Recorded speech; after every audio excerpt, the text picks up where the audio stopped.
Épître de Paul aux Éphésiens, chapitre 1er. Paul, apôtre de Jésus-Christ, par la volonté de Dieu, aux saints qui sont à Éphèse et aux fidèles en Jésus-Christ, que la grâce et la paix vous soient données de la part de Dieu notre Père et du Seigneur Jésus-Christ. Béni soit Dieu, le Père de notre Seigneur Jésus-Christ, qui nous a bénis de toutes sortes de bénédictions spirituelles dans les lieux célestes en Christ.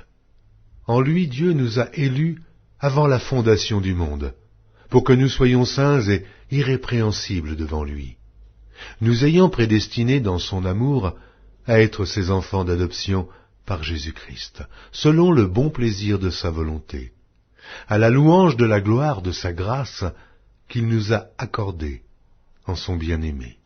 En lui nous avons la rédemption par son sang, la rémission des péchés selon la richesse de sa grâce, que Dieu a répandue abondamment sur nous par toute espèce de sagesse et d'intelligence, nous faisant connaître le mystère de sa volonté, selon le bienveillant dessein qu'il avait formé en lui-même, pour le mettre à exécution lorsque les temps seraient accomplis, de réunir toutes choses en Christ, celles qui sont dans les cieux et celles qui sont sur la terre.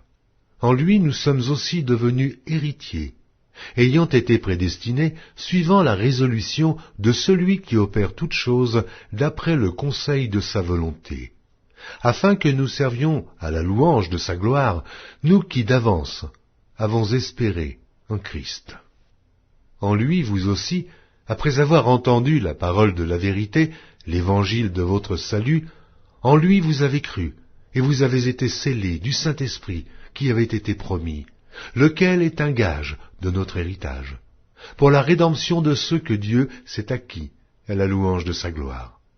C'est pourquoi, moi aussi, ayant entendu parler de votre foi au Seigneur Jésus et de votre charité pour tous les saints, je ne cesse de rendre grâce pour vous, faisant mention de vous dans mes prières, afin que le Dieu de notre Seigneur Jésus-Christ, le Père de gloire, vous donne un esprit de sagesse et de révélation dans sa connaissance, et qu'il illumine les yeux de votre cœur, pour que vous sachiez quelle est l'espérance qui s'attache à son appel, quelle est la richesse de la gloire de son héritage qu'il réserve aux saints, et quelle est envers nous qui croyons l'infinie grandeur de sa puissance, se manifestant avec efficacité par la vertu de sa force.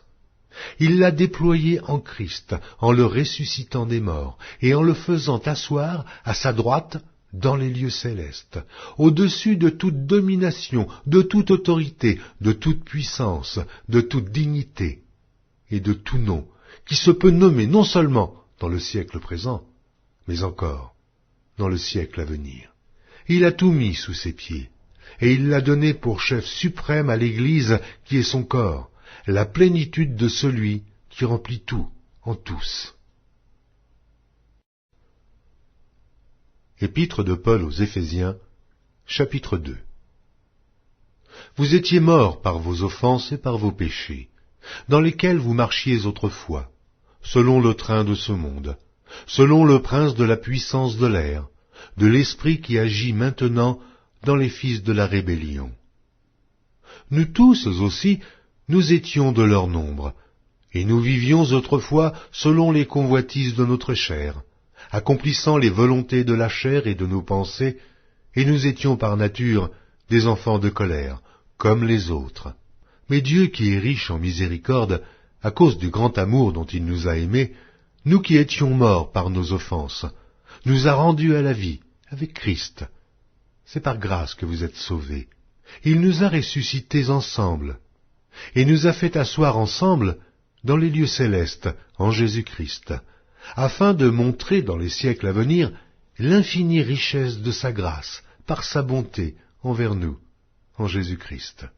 Car c'est par la grâce que vous êtes sauvés, par le moyen de la foi, et cela ne vient pas de vous, c'est le don de Dieu. Ce n'est point par les œuvres, afin que personne ne se glorifie, car nous sommes son ouvrage, ayant été créés en Jésus-Christ pour de bonnes œuvres que Dieu a préparées d'avance, afin que nous les pratiquions. C'est pourquoi Vous, autrefois païens dans la chair, appelés incirconcis par ceux qu'on appelle circoncis, et qui le sont en la chair, par la main de l'homme, souvenez-vous que vous étiez en ce temps-là, sans Christ, privés du droit de cité en Israël, étrangers aux alliances de la promesse, sans espérance et sans Dieu dans le monde. Mais maintenant, en Jésus-Christ, vous qui étiez jadis éloignés, vous avez été rapprochés par le sang de Christ.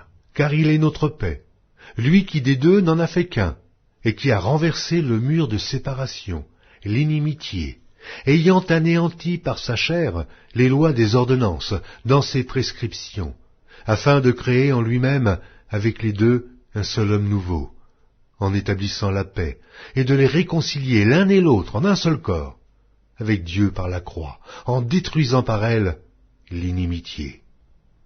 Il est venu annoncer la paix à vous qui étiez loin, et la paix à ceux qui étaient près. Car par lui, nous avons les uns et les autres accès auprès du Père, dans un même esprit. Ainsi donc, vous n'êtes plus des étrangers, ni des gens du dehors, mais vous êtes concitoyens des saints, gens de la maison de Dieu. Vous avez été édifiés sur le fondement des apôtres et des prophètes, Jésus-Christ lui-même étant la pierre angulaire.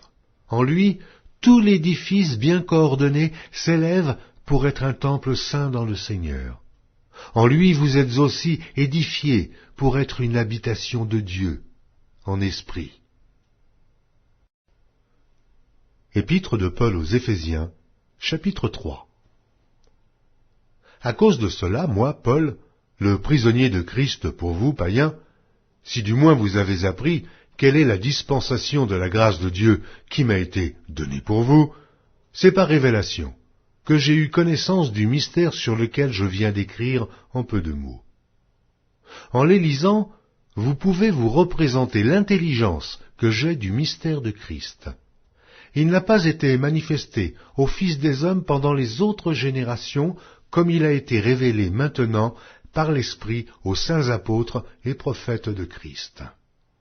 Ce mystère, c'est que les païens sont cohéritiers, forment un même corps et participent à la même promesse en Jésus-Christ par l'Évangile, dont j'ai été fait ministre selon le don de la grâce de Dieu qui m'a été accordé par l'efficacité de sa puissance.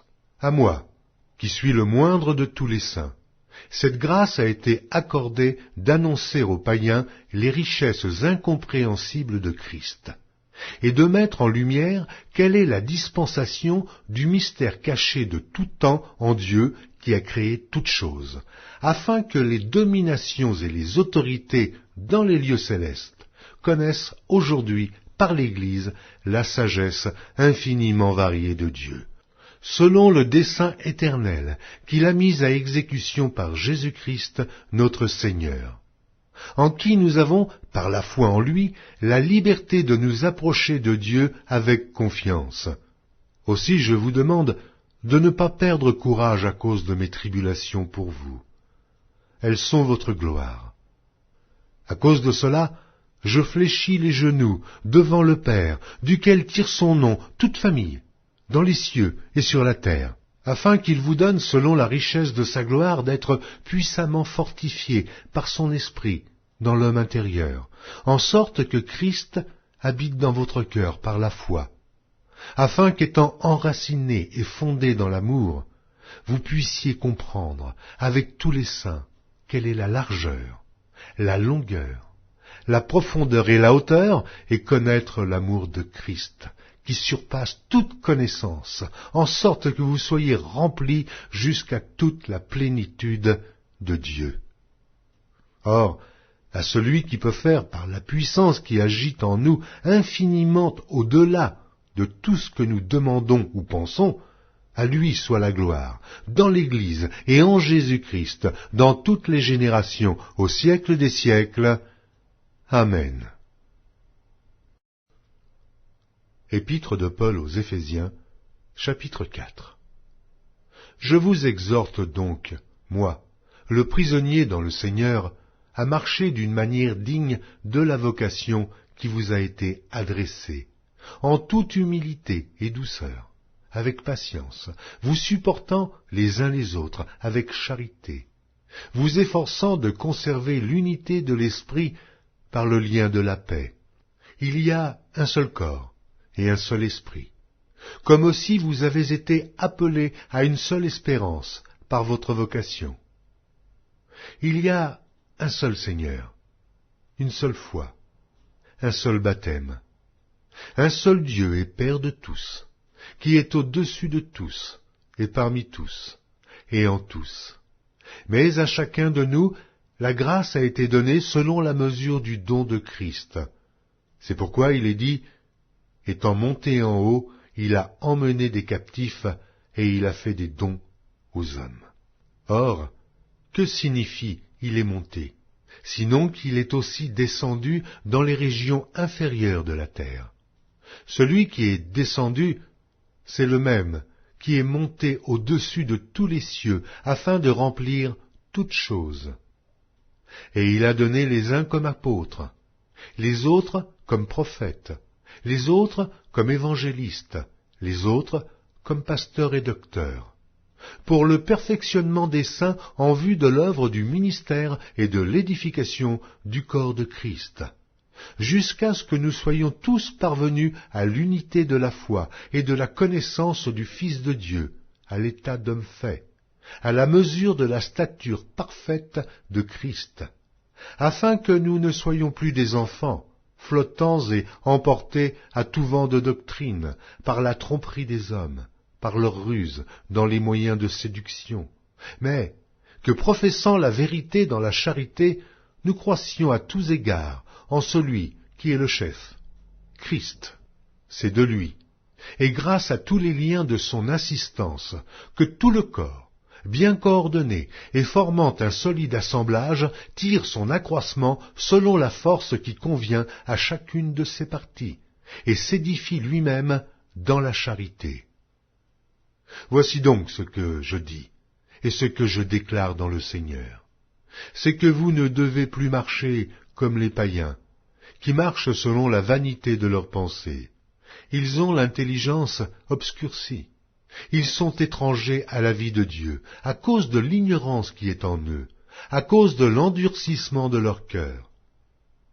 Ayant perdu tout sentiment, ils se sont livrés à la dissolution, pour commettre toute espèce d'impureté, jointe à la cupidité. Mais vous, ce n'est pas ainsi que vous avez appris Christ. Si du moins vous l'avez entendu, et si, conformément à la vérité qui est en Jésus, c'est en lui, que vous avez été instruits à vous dépouiller, eu égard à votre vie passée, du vieil homme qui se corrompt par les convoitises trompeuses, à être renouvelé dans l'esprit de votre intelligence, et à revêtir l'homme nouveau, créé selon Dieu, dans une justice et une sainteté que produit la vérité. C'est pourquoi renoncez aux mensonges, et que chacun de vous parle selon la vérité à son prochain, car nous sommes membres les uns des autres. Si vous vous mettez en colère, ne péchez point, que le soleil ne se couche pas sur votre colère, et ne donnez pas accès au diable. Que celui qui dérobait ne dérobe plus, mais plutôt qu'il travaille, en faisant de ses mains ce qui est bien, pour avoir de quoi donner à celui qui est dans le besoin. Qu'il ne sorte de votre bouche aucune parole mauvaise, mais, s'il y a lieu, quelques bonnes paroles, qui servent à l'édification et communiquent une grâce à ceux qui l'entendent. N'attristez pas le Saint-Esprit de Dieu, par lequel vous avez été scellés pour le jour de la rédemption. Que toute amertume, toute animosité, toute colère, toute clameur, toute calomnie, et toute espèce de méchanceté disparaissent du milieu de vous.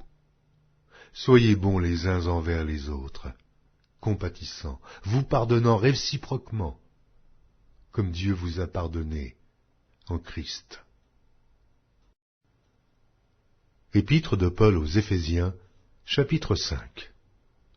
Devenez donc les imitateurs de Dieu, comme des enfants bien-aimés, et marchez dans la charité, à l'exemple de Christ, qui nous a aimés, et qui s'est livré lui-même à Dieu, pour nous, comme une offrande, et un sacrifice de bonne odeur. Que l'impudicité, qu'aucune espèce d'impureté, et que la cupidité ne soit pas même nommée parmi vous, ainsi qu'il convient à des saints.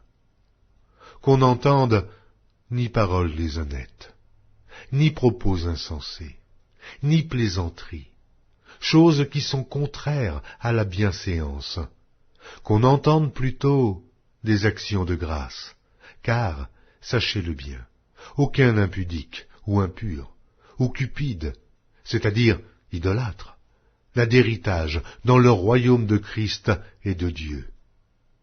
Que personne ne vous séduise par de vains discours, car c'est à cause de ces choses que la colère de Dieu vient sur les fils de la rébellion. N'ayez donc aucune part avec eux. Autrefois vous étiez ténèbres, et maintenant vous êtes lumière dans le Seigneur. Marchez comme des enfants de lumière, car le fruit de la lumière consiste en toutes sortes de bonté, de justice et de vérité. Examinez ce qui est agréable au Seigneur, et ne prenez point part aux œuvres infructueuses des ténèbres, mais plutôt condamnez-les. Car il est honteux de dire ce qu'ils font en secret. Mais tout ce qui est condamné est manifesté par la lumière, car tout ce qui est manifesté est lumière. C'est pour cela qu'il est dit « Réveille-toi, toi qui dors. Relève-toi d'entre les morts, et Christ t'éclairera. Prenez donc garde de vous conduire avec circonspection, non comme des insensés, mais comme des sages. Rachetez le temps, car les jours sont mauvais. C'est pourquoi ne soyez pas inconsidérés, mais comprenez quelle est la volonté du Seigneur. Ne vous enivrez pas de vin, c'est de la débauche. Soyez au contraire remplis de l'esprit. Entretenez-vous par des psaumes, par des hymnes et par des cantiques spirituels, chantant et célébrant de tout votre cœur les louanges du Seigneur. Rendez continuellement grâce pour toutes choses à Dieu le Père, au nom de notre Seigneur Jésus-Christ, vous soumettant les uns aux autres dans la crainte de Christ. Femmes, soyez soumises à vos maris, comme au Seigneur, car le mari est le chef de la femme, comme Christ est le chef de l'Église, qui est son corps, et dont il est le Sauveur. Or, de même que l'Église est soumise à Christ, les femmes aussi doivent l'être à leur mari en toutes choses. Marie, aimez vos femmes, comme Christ a aimé l'Église et s'est livré lui-même pour elle, afin de la sanctifier par la parole, après l'avoir purifiée par le baptême d'eau, afin de faire paraître devant lui cette Église glorieuse, sans tache, ni ride, ni rien de semblable, mais sainte et irrépréhensible. C'est ainsi que les maris doivent aimer leurs femmes comme leur propre corps. Celui qui aime sa femme s'aime lui-même, car jamais personne n'a haï sa propre chair, mais il la nourrit et en prend soin, comme Christ le fait pour l'Église, parce que nous sommes membres de son corps. C'est pourquoi l'homme quittera son père et sa mère, et s'attachera à sa femme, et les deux deviendront une seule chair. Ce mystère est grand. Je dis cela par rapport à Christ et à l'Église. Du reste, que chacun de vous aime sa femme comme lui-même, et que la femme respecte son mari. Épître de Paul aux Éphésiens, chapitre 6. Enfants, obéissez à vos parents, selon le Seigneur, car cela est juste. Honore ton père et ta mère, c'est le premier commandement avec une promesse, afin que tu sois heureux et que tu vives longtemps sur la terre. Et vous, pères, n'irritez pas vos enfants, mais élevez-les en les corrigeant et en les instruisant selon le Seigneur. Serviteurs, obéissez à vos maîtres, selon la chair, avec crainte et tremblement, dans la simplicité de votre cœur, comme à Christ, non pas seulement sous leurs yeux, comme pour plaire aux hommes, mais comme des serviteurs de Christ, qui font de bon cœur la volonté de Dieu. Servez-les avec empressement, comme servant le Seigneur, et non des hommes, sachant que chacun, soit esclave, soit libre, recevra du Seigneur selon ce qu'il aura fait de bien. Et vous, maîtres, Agissez de même à leur égard, et abstenez-vous de menaces, sachant que leur maître et le vôtre est dans les cieux, et que devant lui, il n'y a point d'acception de personne. Au reste, fortifiez-vous dans le Seigneur, et par sa force toute-puissante. Revêtez-vous de toutes les armes de Dieu, afin de pouvoir tenir ferme contre les ruses du diable. Car nous n'avons pas à lutter contre la chair et le sang, mais contre les dominations, contre les autorités, contre les princes de ce monde de ténèbres, contre les esprits méchants dans les lieux célestes. C'est pourquoi, prenez toutes les armes de Dieu, afin de pouvoir résister dans le mauvais jour, et tenir ferme, après avoir tout surmonté. Tenez donc ferme, ayez à vos reins la vérité pour ceinture. Revêtez la cuirasse de la justice, mettez pour chaussure à vos pieds le zèle que donne l'évangile de paix. Prenez par-dessus tout cela le bouclier de la foi, avec lequel vous pourrez éteindre tous les traits enflammés du malin. Prenez aussi le casque du salut et l'épée de l'Esprit, qui est la parole de Dieu. Faites en tout temps par l'Esprit toutes sortes de prières et de supplications. Veillez à cela avec une entière persévérance et priez pour tous les saints. Priez pour moi, afin qu'il me soit donné, quand j'ouvre la bouche, de faire connaître hardiment et librement le mystère de l'Évangile, pour lequel je suis ambassadeur dans les chaînes, et que j'en parle avec assurance, comme je dois en parler. Afin que vous aussi, vous sachiez ce qui me concerne, ce que je fais. Tychique, le bien-aimé frère et fidèle ministre dans le Seigneur, vous informera de tout. Je l'envoie exprès vers vous, pour que vous connaissiez notre situation, et pour qu'il console vos cœurs. Que la paix et la charité, avec la foi, soient données aux frères de la part de Dieu le Père et du Seigneur Jésus-Christ. Que la grâce soit avec tous ceux qui aiment notre Seigneur Jésus-Christ, d'un amour inaltérable.